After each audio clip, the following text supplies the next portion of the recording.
I'm Brigantia Blackbird of the Blackbird Grimoire. Welcome to the daily forecast for Saturday, December 14th, 2024. It is the 24th of Sagittarius, and it is the day of gifts. And I hope you enjoy the examples of wrapping paper that I found, because I found them quite lovely.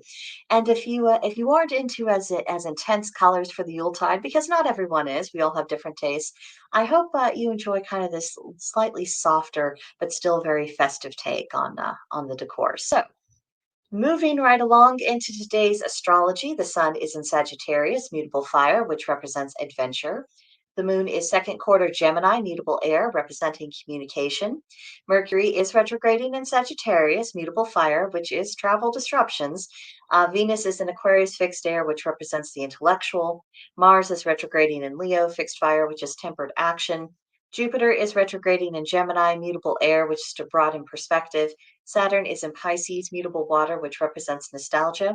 Uranus is retrograding in Taurus, fixed earth, which represents rebellion.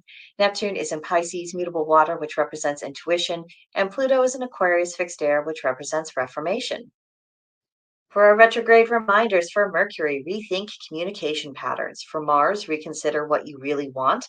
For Jupiter, reconnect with your true path. For Uranus, reconsider how you rebel. And for Chiron, restore the heroic spirit. Our moon is still the waxing gibbous, but tomorrow it's going to be full. So finish up what you need to finish up. Root into your plans, refine where needed. Make sure that you have put your all into your intentions. That way you can have a really good ritual tomorrow. Then the theme of the Gemini moon is communication and networking. And on that note, there's just something about the Yuletide season that just encourages storytelling, whether it is, funny stories from the family history or, seasonal stories or whatever else. It seems like there's some kind of instinct that's driving us, to gather around the nearest fire and tell each other stories. And I think this is even more so while Saturn is in Pisces because that's dreamingly looking back on the past and looking back on the past is part of what storytelling is. And then you add on that moon in Gemini that creates this much more chatty atmosphere. So it's definitely time to share some of the family lore with the kiddos. It's definitely time to, if you're doing a specific tradition, if they have questions, to really explain why and how long this has been going on and what it means to you and, all these other things. This is the time to be very open and communicative about all that. And it is through storytelling that we perpetuate culture, including our own family culture, as well as, the culture of our nation or the culture of our particular ethnic background. We are the sum of the stories we believe in. And look to the new year for me to expound upon that particular idea a bit more. So there's stuff coming in January. But in the meantime, let's enjoy this. Let's enjoy the storytelling and just kind of go from there. Then today's tarot, we have the World card. It's 21 in the major arcana, and its keyword is integration. The other keywords for the card are fulfillment and completion. So it's all come together. The journey that began with the Fool has come to full fruition, and we are now in that breath before we fall off that cliff again in the Fool into the next chapter. This is the fulfillment of ambitions. This is a completion of tasks. This is getting to a point of absolute manifestation. We have become what we needed to be. So look for things that have finished, that have come to completion, and enjoy that moment. This isn't, as we see on the figure, this isn't a moment of sadness. She has the representations of all four elements within the cards. There, she's got the candles, she's got the cup of good cheer, she's got the candy canes, she's got the presents, and she also has these laurel leaves. And of course, that represents victory. And with both of them touching each other, I see that as she's completing a circle over her head with her arms and the laurel leaves. But also, that's the coming together of the projective and receptive, the masculine and feminine, the light and the dark. All of these things, it's all come together as one. And of course, integration is ultimately the ultimate goal of all spirituality, integrating yourself so you can pursue your destiny, so you can really fulfill the job that your thread in the greater tapestry of life was always meant to play. And this is an incredible moment. So if you are having this moment of revelation of I've come to this place, cherish that because not everyone is really going to be feeling the full impacts of this energy in the ether, but watch for it, whether it's manifesting in a small way or a large way today. Then today's Celtic triad, three triumphs of one who is wise. Dignity, intuition, and praise. So, triumphs, these are victories. These are absolute wins. And then dignity, as we mentioned the other day, the wise do not act ridiculously for others to notice their presence in a room. The wise are not drawing attention to themselves in such a manner that makes them appear in a bad light to reasonable people. And the wise, they're not having to act with impropriety. They don't have to do that because they're making good decisions. And those good decisions result in dignity and having an air that commands respect and having a presence that's noticed, even if you're not doing anything to draw attention to yourself. Your presence is felt. That is a huge triumph because all of us want to be seen, but that doesn't necessarily mean that we want to be focused upon. And of course, the wise person, they're not looking for kind of this narcissistic attention seeking. I think part of it is simply having respect and the good opinion of people who are actually worth respecting in return. Then intuition. Wisdom always involves connecting the dots and being able to accurately assess situations and people. And growing in wisdom is also a way of expanding your intuition and honing your intuition. So it's not just giving you information, but also you are able to interpret what it's telling you. Our intuition is never wrong, but sometimes our interpretation of it is. This is often manifest in matters of romantic entanglements. Your intuition might be telling you that someone has noticed and they might be feeling a particularly certain way, but it doesn't necessarily follow that them noticing you is rightness, and it doesn't necessarily follow that they intend to act upon that feeling. And this is where, particularly the young can get themselves into a bit of a muddle.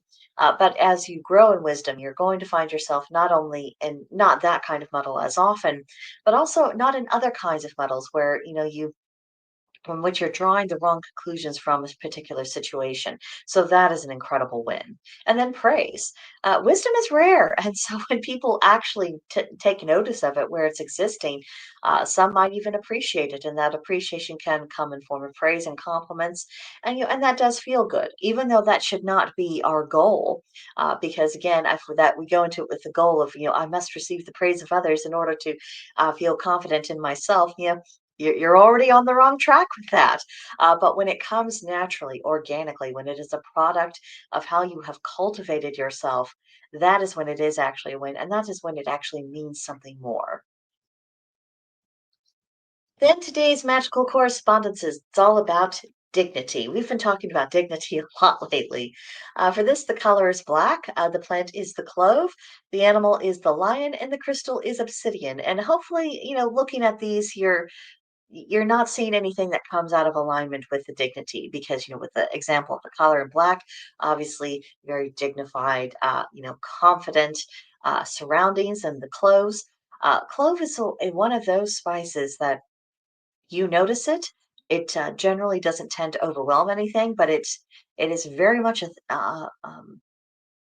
it is contained within itself, and having that kind of self-containment, that is very much associated with the very concept of dignity. Then lions, there is, of course, no greater and more dignified animal than the lion, king of the jungle and all that. And then with obsidian, it's just you feel it.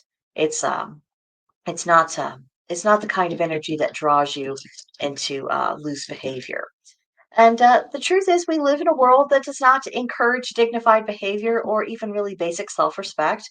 People want all kind of affirmation that they're a good person, but they're not really behaving themselves in a way that demonstrates the goodness of their character or that causes others to respect them.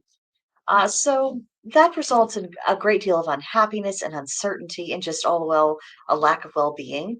However, we can use our skills to cultivate dignity within ourselves and buck the overall trend and honestly be happier for it. Today's hearth-keeping hint is about those outdoor shrines that some of people are fortunate enough to have and others, are dreaming about. But an outdoor shrine, it does not have to be an elaborate affair. We are not building the pyramids here. It could just be nothing more than, a distinctive tree that's in your backyard or that's in a forest that you frequent, and the offerings that you leave there. It could be a simple stone altar that you constructed out of nearby rocks. It can be a temporary shrine. You make a circle of fallen branches. You carefully light candles and you perform your rituals within that circle. But the main thing is that treating the space with reverence, no matter what it happens to consist of. And and especially when it comes to more temporary shrines, this can be a good option for those of us who might be apartment dwellers who don't really have any kind of outdoor space, or you have an outdoor space attached to your home, but it's very public and there's not much you can do about that. And you don't want to be conspicuous because you don't want to be interrupted when you're at worship.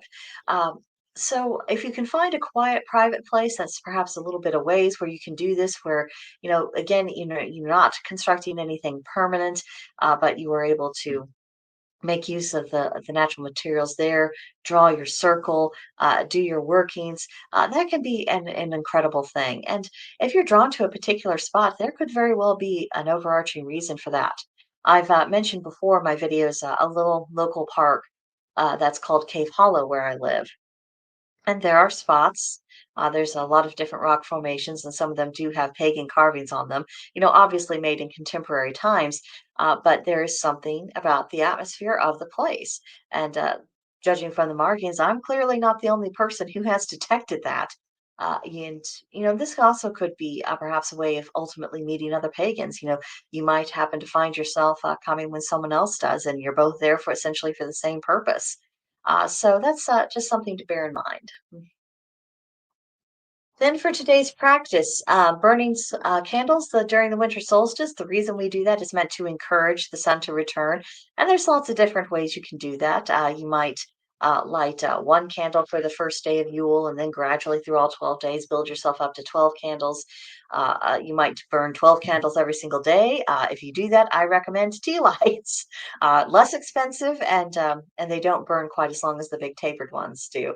And of course, always make arrangements to burn your candles safely. That shouldn't have to be said, but in these days of lawsuits, I swear. I mean, the things people have to nag about because there are idiots in this world who don't have good sense but always seem to have access to good lawyers. It's ridiculous. We need to work on that. But yes, candles, that's the reason essentially why we do this. We're trying to encourage that solar energy and the light to return. It's Saturday, so it's a good day for your altar work. Then we have the winter wizard archetype. What can this magical man of winter teach us? That's something to contemplate. Then a suggested theme for meditation today are spiritual connections.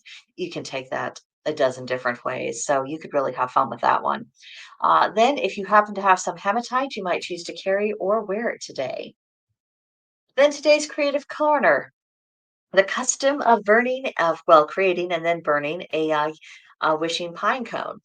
You see, you have a pine cone, you have these little strips of paper, you write down your wishes on it, you stick them in there, and then on Yule or one of the a night you designate through the whole Yuletide season, then you throw it into the fire, whether it's a fire safe container, if you or a fire pit or a bonfire or whatever it is you have available to you. And this is a simple and cost-effective and, of course, effective, practically effective way to work a little bit of magic. And if you want to give it a little extra push, I would recommend writing some of your wishes on bay leaves as well. Writing a wish on bay leaf, burning it, scattering the ashes afterwards, if I need something done fast, that's usually my preferred method because I've gotten outstanding results with that in the past. So if you have any wishes for the new year, for the new calendar year that is, that are a bit time sensitive, I would recommend putting those on bay leaves and sticking them in pine cone. Layer your magics so you have the biggest punch possible. And this is also a way to attract some good fortune into the new year. And I mean, who doesn't need just a little bit more luck? Then today's journal prompt. Do you currently feel spiritually sensitized or spiritually blocked? Because depending upon how you react to the energies of the season, particularly with the weather, and depending on where you live, people people have different reactions to it. And this isn't about having, a right answer or a wrong answer. This is about acknowledging where you're really at. And then you decide what to do with it. If you are feeling super sensitized and you're just charged and it's, if the question becomes, how are you going to interact with all of that delightful energy? What will you do with it? But if you're feeling spiritually blocked, the question is more focused upon how can you nurture yourself? How can you improve your method of better coping with perhaps the darkness or the cold or having to shovel the snow for the 50th time if you've been really getting dumped upon.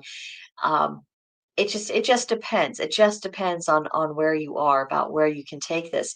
Either way, it's an opportunity for you to strategize to make the most of the season, or to at the very least improve the season for you. Because again, I know a lot of people, even in the pagan world, who have very bad reactions to the lack of light, and they're struggling right now. So, a few kind thoughts for them, and again, I would just like to encourage people in that situation, try not to allow yourself to be more miserable than what you can help. Then, on that note, have a magical day, everyone. I wish you bright blessings and all of the joys of the season. Enjoy your weekend, my dears, and I will see you in the next one. Bye for now.